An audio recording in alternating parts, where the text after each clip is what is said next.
আসসালামু আলাইকুম। আমার আজকের রেসিপি কাঁচা আমের শুকনো বার্মিজ আচার। সেজন্য আমি আম নিয়ে নিলাম। আমটাকে এখন খোসা ছাড়িয়ে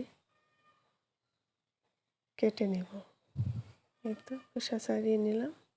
এখন লম্বালম্বি করে এরকম পাতলা স্লাইস করে কেটে নিব।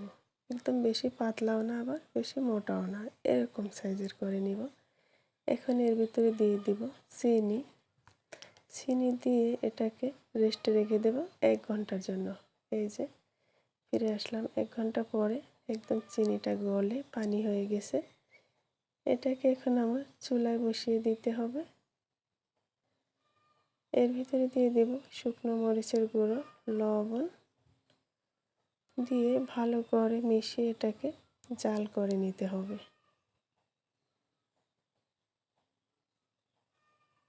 জাল করতে করতে একটা পর্যায়ে দেখা যাবে একদম এই পানিটা শুকিয়ে গেছে। এরকম করে জাল করে নিতে হবে।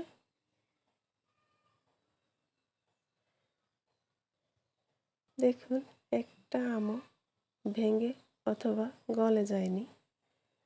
তো এ পর্যায়ে দিয়ে দিব শুকনো মরিচ কেটে এর ভিতরে দিয়ে দেব। শুকনো মরিচের বিচিটা ফেলে দেব। তারপরে এটাকে এই দেখুন এই অবস্থা হইল। সারা রাত রেখে দিলাম, সকালবেলা এই অবস্থা। তো এখন এরকম একটা ঝাঁঝরিতে আমি এগুলো সবগুলো ছড়িয়ে দিব। দিয়ে এটাকে এখন আমার রোদে শুকোতে হবে।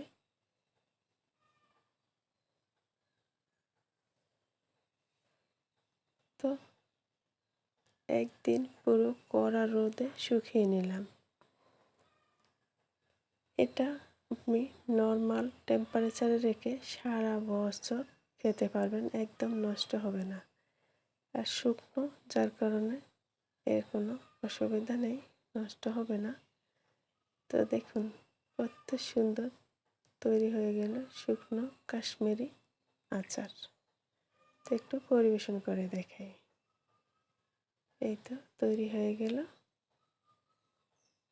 কাঁচা আমের টক ঝাল মিষ্টি কাশ্মীরি আচার। আজ এই পর্যন্ত। আল্লাহ হাফেজ।